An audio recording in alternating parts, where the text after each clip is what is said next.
So we make sure the dog straightens before we send it back again, because the twist can send the dog off a little bit skew-with. So very important when we're training, we make sure the dog straightens before we ask the dog to walk back. Very nice, Piglet, excellent. Right, Gino is now going to do a half twist. Now this is where a dog and handler really has to flow together. They turn together, pick the dog up on the right hand side, they're going to turn again. And you can see it's synchronisation is what we're looking for here. Little Gino, he's actually keeping his concentration today. He's always one to watch, Gino, bit of a joker. Very nice. So there's a twist, easy move, everybody can teach. We're going to move on to a leg weave now. So if you like, just bring your dog slightly forward, everybody, and off you go.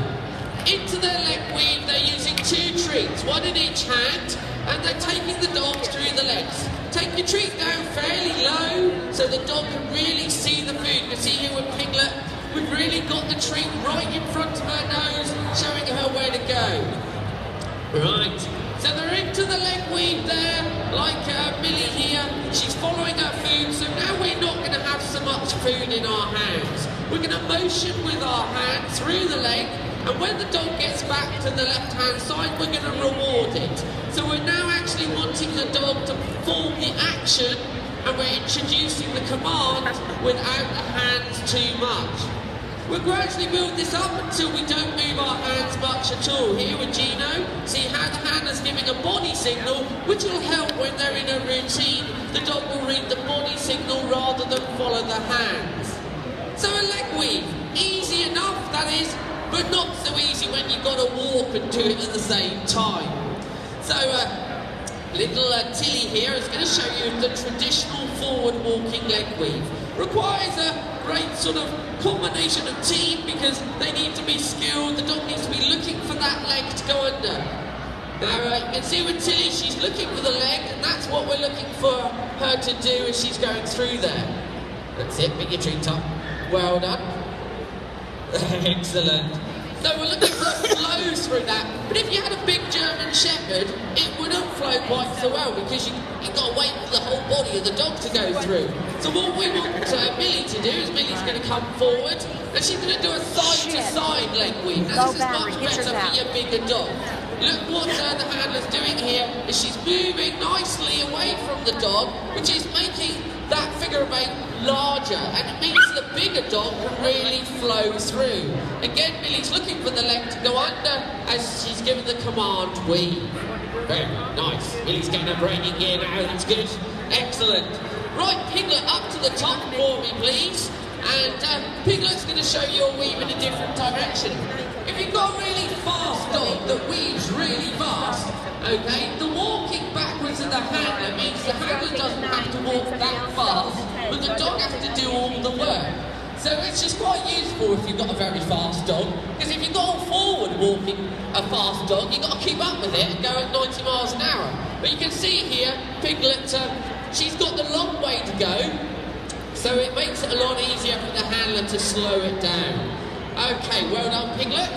Right, now Gino's going to show you a different type of leg weave, because there's actually 2 ways that you can teach your dog to go through your legs.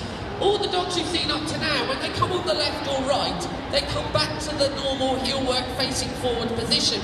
But if Gino did stop, you'd see that he actually ends up facing the opposite way to the handler when it gets on the left and right. We call this a fly leg weave because it is a weave on a different line. Because we don't want to say weave to the dog, so we just say fly, so the dog can pick up which weave we require of it. Okay, handlers, bring your dogs up to the middle, and get them into a sit, side onto the audience if you can. And we're going to show you one you've probably taught your dog, and that's sit and give a paw. Now to teach that, what we're going to do is we're going to pick up the dog's paw and give the dog a treat from the other hand. So you can see here with Millie, we picked up the paw, we told her what a super dog she is. As soon as she's, the handler's picked the paw up, it's oh wow! That's what we want to do is convey to that dog, giving that paw to your hand is the best thing ever. You feed it treats as soon as it puts its paw on your hand, you have a party basically. Now if you have a party and you go mad when the dog does something, it'll want to do it again. So very quickly, the dog will start to realise that it places its foot on it, your open hand, and there might be a bit of a reward in it. Now the handlers will give each paw a different command.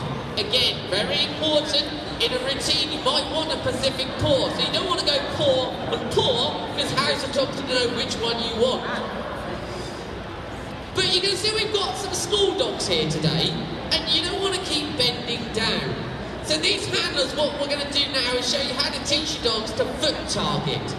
Now the handler to start with will hold their hand relatively low. The dog will go to touch the hand, but miss and touch the leg or the paw. Leg or the foot, okay? And you can see very quickly the handler can start to stand up and they don't need to bend down, which is great for, you know, these small dogs. You're not bending over them, you can make more of the move by putting your foot forwards. Gino doing it very nicely there. It's also a really good move for your larger dogs as well, because you can move away from that dog. If you've got a dog with a longer leg, it looks very elegant if the dog is really reaching forwards to the handler's foot. Well done, everybody. Right, you taught your dog to give a paw, but that's a bit last year. Everybody gets their dog to give a paw. We've got to make it a little bit more interesting. So we're going to watch these two dogs in the middle just for a minute. This is Millie and Tilly. It rhymes. Right, we're going to get them into the middle and show you a foot target slightly different. You can see here what the dogs are doing. They place their feet on their owner's feet. Now that previous work we've just done of getting the dog used to touching our feet facing us helps us now here where we're wanting the dog to place its paws on our feet. Now when we first start this, you may find the dogs freak a little bit because it's a bit odd to have sort of your foot moving underneath their paw. So we need to give lots of rewards. You can see with these two dogs, very comfortable with being there. Well done, both wagging their tails. Right, bring them back down there, give them a little round of applause. That was very good, wasn't it? Right, we've got Gino and Piglet. Come on Gino, forwards, up to the middle here, so everybody can see. Now this is a much more technical move for the dog to do. It does take a long time to get, that's why you won't see so many dogs doing it. It's to try and balance on 3 legs and walk on 3 legs. Both of these dogs are just starting to learn this, so you can see how with Piglet, we're using the food very close to her and using the hand there to initiate the move. You can see here with Gino, he requires to lean a little bit onto the handler at the moment, and that's all normal, and as the dog gets confident, it will move away from the handler, and in the case of Piglet, will start to stand up. Give them a little round of applause, I think that was very good. Okay, so we've taught the dogs individual moves. We've got to start to put it together if we're going to do a 4-minute routine. And bear in mind, in a routine, you'll do it perhaps for 2, 3, 4 minutes, you'll have no rewards. Right, we're going to show you a few sequences now. So this is the next stage. You start to do multiple moves with the dog before you reward it. Now with Gino, we're doing a nice half twist, half twirl into around the world. There he goes. He's concentrating. His favourite little move there. Look at him go.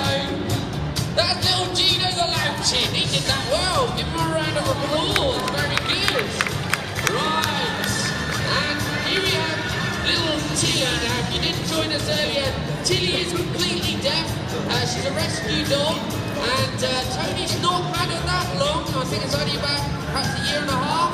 And it's her first time across, doing a nice little jump through the arms there. And one of her favourite moves, a little boy, as we call it. Give little Tilly a round of applause. Right, well, let's get Millie, talk to her lots. We've got to really talk to Millie. She's a gun dog, but sometimes she gets a bit distracted. So we have to talk to her lots. We've got to make it lots exciting. She likes reversing around. And, oh, we're going to finish with a little jump. She's thinking about it. Yeah, we got the jump in the end there. Well done. Okay, let's bring Piglet forward. Right, Piglet's going to start with a walk back. In front the handler, nice and straight. That's what we're always looking for. Into a little round. There we go, round we go. Very nice. Now Now notice this attention that that dog is giving this handler. Really critical that the dog is 100% paying attention to the handler, because the dog's got to be ready to take any command or action we give him. Very good. Okay, space yourselves out along that side, please. So move yourself back along. We've got a few minutes to go. So we can show you one or two other little moves that you can go home and teach your dog. So handlers, if you get your dogs to the front position, we're going to do a little walk back. So you saw Piglet doing this earlier. How do you teach your dog to walk back? Well, you get 2 treats in each hand and you put your hands together, because you never know which hand you're going to need to reward the dog from. You put the food into the front of the dog. You see that very well here with Gino. And you can see we're not taking the head up because the dog might sit. We're taking the head fairly well down, even into the dog's chest. The dog will start to move back, and if it does start to go a bit wonky, Tilly here, she's going a little bit with her bum now and again, but you notice how Tony just adjusts her hands a little bit to straighten the dog. So we're not nagging it, we're just making sure if we just turn our hands slightly, we can straighten that dog and reward it for being straight. Now as the handler gets more confident, as you can see with Piglet, the handler can start to stand up. They've given the command now, they put the command to the action of walking back. Now the hands go completely away, but notice this focus that Piglet is giving again. It's up towards the face, that's what we're looking for.